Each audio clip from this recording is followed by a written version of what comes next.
Excuse-moi de te déranger. Dis-moi. Je me demandais ce que tu faisais en fait, ce que tu filmais. Moi. Toi, tu fais quoi? En fait, je suis narcissique et j'aime bien après me regarder. Tu aimes bien te filmer, te voilà. regarder. Et après, je me masturbe devant moi. C'est et toi, du coup. Voilà. C'est vrai? Ça te plaît bien, ça marche bien, du coup, ça fonctionne? Ah, je kiffe. Je kiffe. Ne rigolez pas. T'es gentil. Merci. Merci, toi aussi. Salut, dans cette vidéo, je vais te donner plusieurs raisons pour lesquelles c'est risqué de préparer quoi dire à une fille quand tu vas l'aborder et qu'il y a de grandes chances que tu te casses la gueule à chaque fois que tu prépares quelque chose à dire à une fille quand tu vas aller lui parler pour la séduire. Alors déjà, dans un premier temps, cette question qui revient souvent, ouais, je sais pas quoi dire à une fille, elle est normale dans le sens où c'est une envie de bien faire. Hein, on n'a pas envie de se planter, on n'a pas envie de se prendre un rejet. Je sais que c'est l'une de tes grandes peurs. Tu as peur du rejet, tu as peur du regard des gens, tu as peur de créer un malaise en public. Et c'est vraiment la dernière des choses que tu veux qui se passe, quoi. Donc tu veux que ça se passe bien, donc tu veux une phrase d'approche clean, propre, qui va donner envie à la fille de te parler. Premièrement, c'est pas en sachant quoi dire que tu vas séduire cette femme. C'est de par ton attitude que tu vas séduire cette femme. C'est pas les mots qui séduisent, c'est ton attitude qui séduit. Alors bien sûr, certains mots vont transparaître une attitude, évidemment. Mais ce que je veux te dire par là, c'est que si je te donne une phrase d'approche à apprendre par cœur, si je te donne une phrase pour démarrer une conversation, tu ne vas pas la dire avec la même attitude, ou en tout cas l'attitude que moi j'entends et l'attitude que moi j'aurais employée au moment d'aller parler à cette femme. Ce qui se passe, c'est que quand tu vas voir une nana, tu dois avoir un ressenti particulier, une envie de dire quelque chose particulière. Et il n'y a que tes mots qui vont laisser transparaître ce ressenti-là, qui vont laisser parler ce ressenti-là. Tes mots à toi, pas les miens. C'est pas les mots qui séduisent, c'est ton attitude qui est alignée à ce que tu ressens. Deuxième raison pourquoi c'est risqué de savoir quoi dire, parce que en fait c'est une question que tu peux te poser indéfiniment. C'est une question que tu peux te poser tout le temps. Tu vas me demander je ne sais pas quoi dire pour aller voir cette femme pour lui parler. Ensuite tu vas te dire ah ben je sais pas quoi dire pour démarrer la conversation. Ensuite je sais pas quoi dire pour sexualiser, pour la faire rire. Ensuite je sais pas quoi dire en rendez-vous. Je sais pas quoi dire. Ça ne finit jamais. Tu ne sauras jamais quoi dire. Et dis-toi bien un truc, c'est que je ne sais jamais quoi dire non plus à une nana. Parce que pour savoir quoi dire à une nana, il faut que je sois en face d'elle. Il faut que je ressente cette chose. Il faut que je la voie en train de bouger, en train de parler, en train de faire des mimiques, en train de rigoler, en train de gigoter. Il faut que je lise dans ses yeux, il faut qu'il y ait un début d'interaction, un contexte. Et là, je sais quoi dire. Mais tu ne peux pas savoir quoi dire avant. C'est normal de ne pas savoir quoi dire. Avant d'aller lui parler, quand tu es là, à 50 mètres d'elle, tu la vois au loin, bah, tu ne peux pas savoir quoi dire, c'est évident.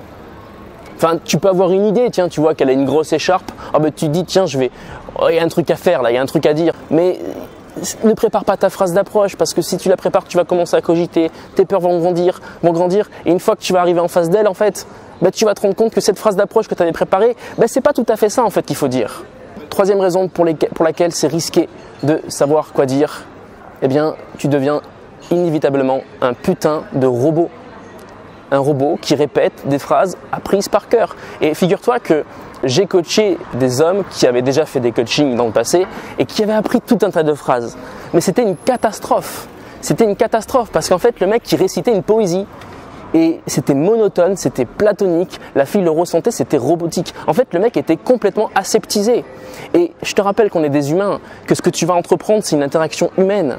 Que la personne en face de toi, elle non plus d'ailleurs, elle ne sait pas quoi dire et c'est une humaine.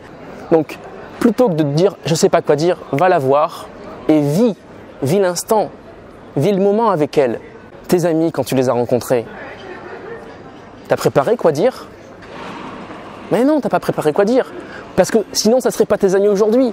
T'en aurais pas fait des amis si tu avais préparé quoi dire. Parce que quand on prépare quoi dire, on ne peut pas se connecter avec l'autre. Parce qu'on n'est pas en train d'écouter, on n'est pas en train de vivre le moment présent. On n'est pas 100% avec l'autre, ici et maintenant.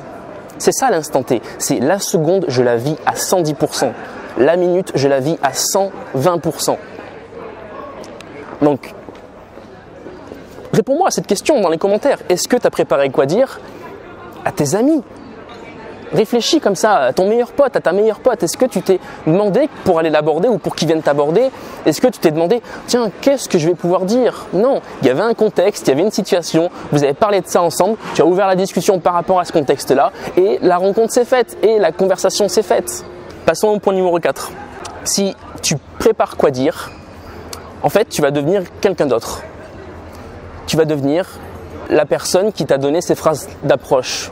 Moi, j'ai des phrases réflexes dans mes rencontres. Et c'est normal parce que c'est ma personnalité. Mais toutes ces phrases-là, réflexes, si je te les donne à toi, tu ne seras plus toi, tu seras moi en fait. Et tu viens en fait créer un conflit dans ta personnalité. Et ça, c'est pas bon. Ça, c'est pas bon. Tu es unique. Il n'y en a qu'un comme toi sur cette fucking planète.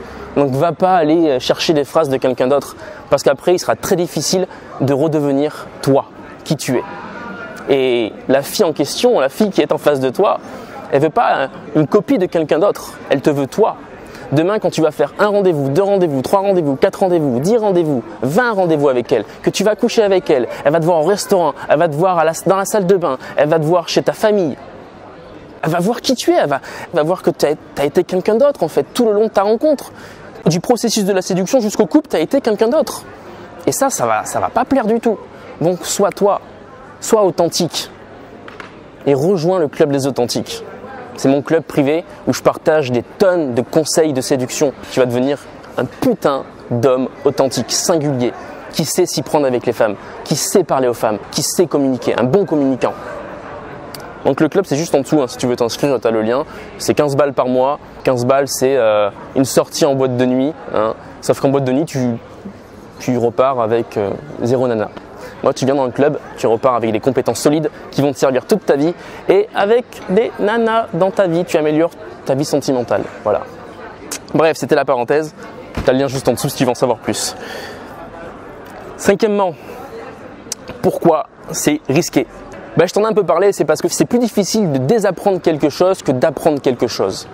D'ailleurs, en coaching, moi je le vois beaucoup, mes élèves viennent avec des croyances et dès le départ, je leur dis « oublie tout ce que tu sais ».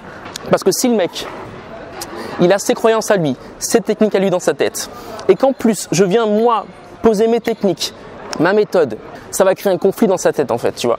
Donc, du coup, on est obligé souvent de désapprendre toutes les mauvaises techniques qu'il a apprises malheureusement. Et donc, on désapprend tout ça pour être sur de l'humain, pour être sur du social et pour être authentique finalement. Je vais te dire une vérité et là, je vais me montrer vulnérable. J'ai appris des phrases par cœur. Mais s'il te plaît, si je peux t'éviter ça, fais-le. Ne passe pas par des phrases apprises par cœur. Ne passe pas par ce chemin-là qui est rempli d'obstacles, d'embûches, etc. J'ai galéré avant de redevenir qui j'étais. J'ai putain de galéré avant d'être le Geoffrey qui est né comme ça avec son ADN et qui aime telle et telle chose et qui a telle valeur et qui pour formuler telle phrase, il va le faire avec ce sentiment-là, avec ses mots à lui. Donc, s'il te plaît, si je devais passer un dernier message, ça serait d'être authentique, d'aller voir une nana en étant authentique, en étant singulier, en étant toi, et pas en apprenant des phrases de quelqu'un d'autre. 6e, pourquoi c'est risqué d'apprendre des phrases par cœur? Parce que tout simplement, savoir quoi dire, ça va briser ta créativité. Quand tu te prépares à dire quelque chose, quand tu prépares des sujets de conversation, tu es dans ta tête, encore une fois, au lieu d'être connecté avec la personne qui est en face de toi. Au lieu de regarder, d'observer la personne qui est en face de toi, qui en surface ou en parlant, elle exprime des choses, elle dit des choses et elle apporte du coup du matériel à la conversation. Sauf que tout ça, tu ne peux pas le voir. Tu ne peux pas le voir parce que tu es déjà en train de penser à qu'est-ce que tu pourras dire après, ou même avant de l'aborder, qu'est-ce que tu pourrais dire pour l'aborder. Donc vas-y, tu vas la voir, bam, tu arrives devant elle, waouh, qu'est-ce que je vois, qu'est-ce que je ressens, et ça je vais le dire. Et là ce sera authentique, là ce sera particulier, là tu vas créer un effet waouh dans sa tête. Parce que ce sera toi, tu auras trouvé les mots à travers ce ressenti particulier qui lui correspondent à elle. Et là, c'est de la magie. Et ensuite dans ta conversation, parce que tu vis le moment, tu es créatif. Tu as des idées. Alors, il y a des techniques pour être beaucoup plus créatif, pour améliorer sa créativité lors d'une rencontre. Et ça, je te l'enseigne justement dans le club des authentiques. Et à travers mes formations, Bref, si tu veux avoir le nectar de ce que j'ai appris durant ces 5 années de pratique intensive, rejoins le club des authentiques. J'ai bien conscience que cette question, c'est une question de débutant, en vérité, c'est une question de personnes qui ne pratiquent pas. C'est une question de personnes qui ont peur, et parce qu'ils ont peur, c'est ce que je t'expliquais en début de vidéo, parce qu'ils ont peur, ils veulent bien faire. Ils veulent surtout pas se planter, donc ils veulent bien faire, donc ils veulent apprendre quoi dire. Mais c'est encore pire que de savoir quoi dire. Je te laisse sur cette fin. Je te souhaite une bonne journée. J'espère que cette vidéo t'aura un peu secoué et que tu arrêteras d'apprendre des phrases apprises par cœur, d'apprendre des phrases par cœur plutôt. Et je t'invite à me rejoindre dans le club des authentiques. C'est là que tout se passe. Salut.